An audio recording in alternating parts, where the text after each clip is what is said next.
वैशाख मास कथा अध्याय 2।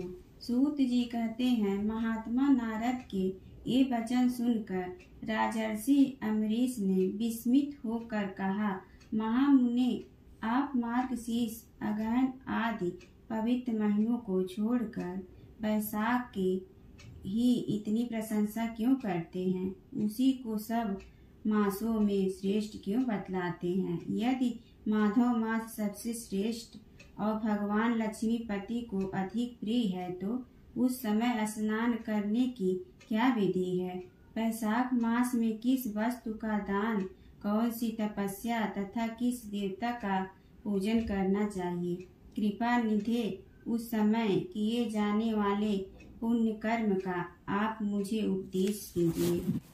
शत्रु के मुख से उपदेश की प्राप्ति दुर्लभ होती है।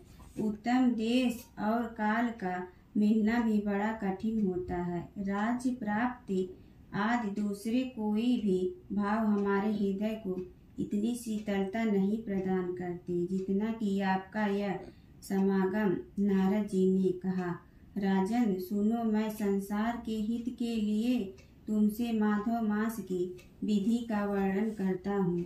जैसा कि पूर्व काल में ब्रह्मा जी ने बतलाया था, पहले तो जीवन का भारतवर्ष में जन्म होना ही दुर्लभ है, उससे भी अधिक दुर्लभ है वहाँ मनुष्य की योनि में जन्म। मनुष्य होने पर भी अपने अपने धर्म के पालन में प्रवृत्ति होती तो और भी कठिन है, उससे भी अत्यंत दुर्लभ है। भगवान वासुदेव में भक्ति और उसके होने पर भी माधव मास में स्नान आदि का सुयोग मिलना तो और भी कठिन है। माधव मास माधव लक्ष्मीपति को बहुत प्रिय है। माधव वैशाख मास को पाकर जो विधि पूर्वक स्नान, दान तथा जप आदि का अनुष्ठान करते हैं वे ही मनुष्य धन्य एवं कृत्य हैं। उनके दर्शन मात्र से पापियों के भी पाप दूर हो जाते हैं और वे भागवतवास से भावित होकर धर्माचरण के अभिलाष बन जाते हैं। वैशाख मास के जो एकादशी से लेकर पूर्णिमा तक अंतिम 5 दिन हैं वे समूचे महीने के समान महत्व रखते हैं। राजेंद्र, जिन लोगों ने वैशाख मास में भांति भांति के उपचारों द्वारा मधु दैत्य के मारने वाले भगवान लक्ष्मीपति का पूजन कर लिया, उन्होंने अपने जन्म का फल पा लिया। भला कौन सी ऐसी अत्यंत दुर्लभ वस्तु है जो वैशाख के स्नान तथा विधि पूर्वक भगवान के पूजन से नहीं प्राप्त होती? जिन्होंने दान, होम, जप, तीर्थ में प्राण त्याग तथा संपूर्ण पापों का नाश करने वाले भगवान श्री नारायण का ध्यान नहीं किया, उन मनुष्यों का जन्म इन संसार में व्यर्थ ही समझना चाहिए। जो धन के रहते हुए भी कंजूसी करता है, दान आदि किए बिना ही मर जाता है, उसका धन व्यर्थ है। राजन, उत्तम कुल में जन्म, अच्छी मृत्यु, श्रेष्ठ भोग, सुख, सदा दान करने में अधिक प्रसन्नता, उदारता तथा उत्तम धैर्य, ये सब कुछ भगवान श्री विष्णु की कृपा से प्राप्त होते हैं। महात्मा नारायण के अनुग्रह से ही मनोवांछित सिद्धियां मिलती हैं। जो कार्तिक में, माघ में तथा माधव को प्रिय लगने वाले वैशाख मास में स्नान करके मधुहंता लक्ष्मीपति दामोदर की विशेष विधि के साथ भक्ति पूर्वक पूजा करता है और अपनी शक्ति के अनुसार दान देता है, वह मनुष्य इस लोक का सुख भोग कर अंत में श्री हरि के पदों को प्राप्त करता है। धूप जैसे सूर्योदय होने पर अंधकार नष्ट हो जाता है, उसी प्रकार वैशाख मास में प्रातः स्नान करने से अनेक जन्मों की उपार्जित पाप राशि नष्ट हो जाती है। यह बात ब्रह्मा जी ने मुझे बताई थी। भगवान श्री विष्णु ने माधव मास की महिमा का विशेष प्रचार किया, अतः इस महीने के आने पर मनुष्यों को पवित्र करने वाले पुण्य जल से परिपूर्ण गंगा तीर्थ, नर्मदा तीर्थ, यमुना तीर्थ अथवा सरस्वती तीर्थ में सूर्योदय के पहले स्नान करने से भगवान मुकुंद की पूजा करनी चाहिए। इससे तपस्या का फल भोगने के पश्चात अच्छे स्वर की प्राप्ति होती है। भगवान श्री नारायण अनामय रोग व्याधि से रहित है। उन गोविंद देव की आराधना करके तुम भगवान का पद प्राप्त कर लोगे।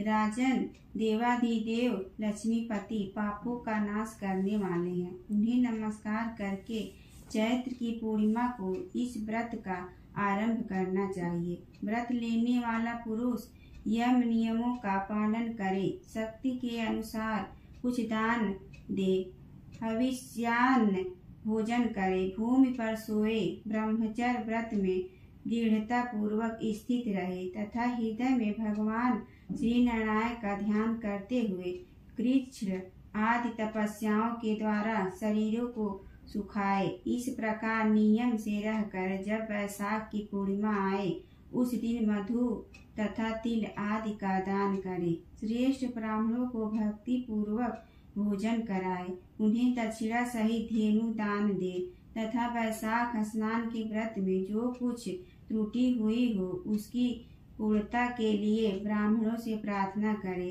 भोपाल, जिस प्रकार लक्ष्मी जी जगदीश्वर माधव की प्रिया है, उसी प्रकार माधव मास भी मधुसूदन को बहुत प्रिय है। इस तरह उपर्युक्त नियमों के पालन पूर्वक 12 वर्षों तक वैशाख स्नान करके अंत में मधुसूदन की प्रसन्नता के लिए अपनी शक्ति के अनुसार व्रत का उद्यापन करे। अमरीश, पूर्व काल में ब्रह्मा जी के मुख से मैंने जो कुछ सुना था वह सब वैशाख मास का महात्म्य तुम्हें बता दिया। अमरीश पूछा, मुने, स्नान में परिश्रम तो बहुत थोड़ा है, फिर भी उससे अत्यंत दुर्लभ फल की प्राप्ति होती है। मुझे इस पर विश्वास क्यों नहीं होता है? मुझे मोह क्यों हो रहा है? नारद जी ने कहा, राजन, तुम्हारा संदेह ठीक है। थोड़े से परिश्रम के द्वारा महान फल की प्राप्ति असंभव सी बात है। तथापि इस पर विश्वास करो, क्योंकि यह ब्रह्मा जी की बताई हुई बात है। धर्म की गति सूक्ष्म होती है, उसे समझने में बड़े बड़े पुरुषों को भी कठिनाई होती है। श्री हरि की शक्ति अचिंत्य है, उनकी कृति में विद्वानों को भी मोह हो जाता है। विश्वामित्र आदि क्षत्रिय थे, किंतु धर्म का अधिक अनुष्ठान करने के कारण वे ब्राह्मणत्व को प्राप्त हो गए। अतः धर्म की गति अत्यंत सूक्ष्म है। भूपाल, तूने सुना होगा अजामिल अपनी धर्म पत्नी का परित्याग करके सदा पाप के मार्ग पर ही चलता था। तथापि मृत्यु के समय उसने केवल पुत्र के स्नेहवश नारायण कहकर पुकारा। पुत्र का चिंतन करके नारायण का नाम लिया, किंतु इतने से ही उसको अत्यंत दुर्लभ पद की प्राप्ति हुई। जैसे अनिच्छा पूर्वक भी यदि आग का स्पर्श किया जाए तो वह शरीरों को जलाती ही है, उसी प्रकार किसी दूसरे निमित्त से भी यदि श्री गोविंद का नामोच्चारण किया जाए तो वह पाप राशि को भस्म कर डालता है। जीव विचित्र है, जीवों की भावनाएं विचित्र है, कर्म विचित्र है तथा कर्मों की शक्तियां भी विचित्र है। शास्त्र में जिनका महान फल बताया गया है वही कर्म महान है, फिर वह अल्प परिश्रम साध्य हो या अधिक परिश्रम साध्य। छोटी सी वस्तु से भी बड़ी से बड़ी वस्तु का नाश होता देखा जाता है। जरा सी चिंगारी से बोझ के बोझ तिनके स्वाहा हो जाते हैं। जो श्री कृष्ण के भक्त हैं उनके अनजान में किए हुए हजारों हत्याओं से युक्त भयंकर पातक तथा चोरी आदि पाप भी नष्ट हो जाते हैं। वीर, जिसके हृदय में भगवान श्री विष्णु की भक्ति है वह विद्वान पुरुष आदि थोड़ा सा भी पुण्य कार्य करता है तो वह अच्छे फल देने वाला होता है। अतः माधव मास में माधव की भक्ति पूर्वक आराधना करके मनुष्य अपनी मनोवांछित कामनाओं को प्राप्त कर लेता है। इस विषय में संदेह नहीं करना चाहिए। शास्त्रोक्त विधि से किया जाने वाला छोटे से छोटा कर्म क्यों न हो, उसके द्वारा बड़े से बड़े पाप का भी क्षय हो जाता है तथा उत्तम कर्म की वृद्धि होने लगती है। राजन, भाव तथा भक्ति दोनों की अधिकता से फल में अधिकता होती है। धर्म की गति सूक्ष्म है, वह कई प्रकारों से जानी जाती है। महाराज, जो भाव से हीन है, जिसके हृदय में उत्तम भाव एवं भगवान की भक्ति नहीं है, वह अच्छे देश और काल में जाकर जीवन भर पवित्र गंगा जल से नहाता और दान देता रहे तो भी कभी शुद्ध नहीं हो सकता, ऐसा मेरा विचार है। अतः अपने हृदय कमल से शुद्ध भाव की स्थापना करके वैशाख मास में प्रातः स्नान करने वाला जो विशुद्ध चित्त पुरुष भक्ति पूर्वक भगवान लक्ष्मीपति की पूजा करता है, उसके पुण्य का वर्णन करने की शक्ति मुझ में नहीं है।